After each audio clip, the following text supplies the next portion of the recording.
signes égal, plus petit et plus grand. Nous allons comparer la taille de deux bonshommes, en respectant le sens habituel de la lecture, en partant du premier bonhomme vers le second.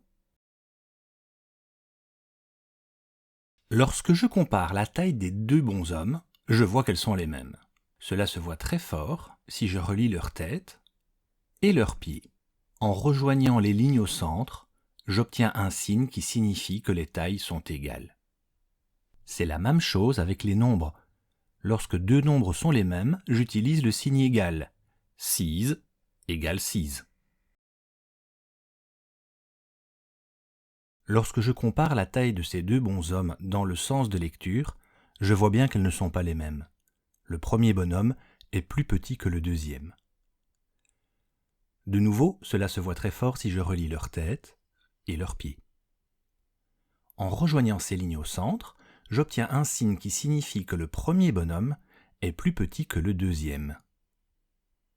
Et c'est encore la même chose avec les nombres, lorsque le premier nombre est plus petit que le deuxième. 2 est plus petit que 6. Lorsque je compare de nouveau la taille de ces deux bonshommes dans le sens de lecture, je vois encore qu'elles ne sont pas les mêmes.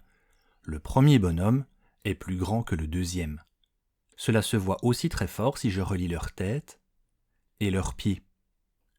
En rejoignant ces lignes au centre, j'obtiens un signe qui signifie que le premier bonhomme est plus grand que le deuxième.